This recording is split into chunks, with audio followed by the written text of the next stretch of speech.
So, మరి నీకు ఎట్లా టర్నింగ్ పాయింట్ అంటే స్టార్టింగ్ లో జీరో వాచింగ్ అన్న ఛానల్ స్టార్ట్ చేసినప్పుడు కూడా అయితే ఏంటంటే 2016లో నేను చేసిన మిస్టేక్స్ అయితే చేయకుండా డిఫరెంట్ కంటెంట్ చేయడం అయితే మొదలు పెట్టాను. బ్లిట్స్ గేమింగ్ అనే ఒక ఆయన పరిచయం అయ్యారు. కొంతమంది ఫెల్లో యూట్యూబర్స్ అందరూ కూడా పరిచయం అయ్యారు. క్లాన్ లో అయితే జాయిన్ అవడం అయితే జరిగింది. సో, ఆ క్లాన్ లో పాటు వాళ్ళతో ఆడుతూ కొంతకాలం జర్నీ అయితే కొనసాగించాం. ఒక 1.5 మంత్ 2 మంత్స్ దాకా. వాళ్ళందరూ కూడా రాజన్న ఫ్యాన్స్ అని తెలిసింది. UNQ gamer fan. UNQ gamer videos నేను ఫస్ట్ తెలుగు గేమింగ్ కమ్యూనిటీలో చూశాను నేను.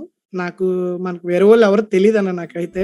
నాకు డైనమో చూసేవాడిని అనమాట ఫస్ట్ లో. డైనమోకెళ్ళి మన రాజన్న సూపర్ చాట్ చేసేవారు స్టార్టింగ్. డైనమో ద్వారా నాకు రాజన్న పరిచయం. అండ్ రాజన్న ట్యూటోరియల్ పెట్టారు ఒకటి. గూగుల్ రీఛార్జ్ కోడ్ తో మనీ ఎలా యాడ్ చేసుకోవాలి ప్లే స్టోర్ లో రిడీమ్ చేసుకొని అని జాయిన్ బటన్ అలా జాయిన్ అవ్వాలని ఆ వీడియో చూశాను.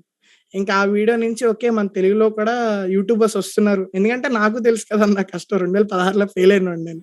సో, అప్పటి నుంచి రాజాని ఫాలో అవ్వడం మొదలుపెట్టాను. నా జాబ్ చేస్తున్నప్పుడు ఫ్రీ టైమ్‌లో చూసేవాడిని. నా చదువుకునేటప్పుడు ఫ్రీ టైమ్‌లో చూసేవాడిని రాజా. నాకు యూనిక్ గేమర్ రాజన్న అండ్ అలాగే డాక్టర్ డిస్‌రెస్పెక్ట్ ఇన్‌స్పిరేషన్.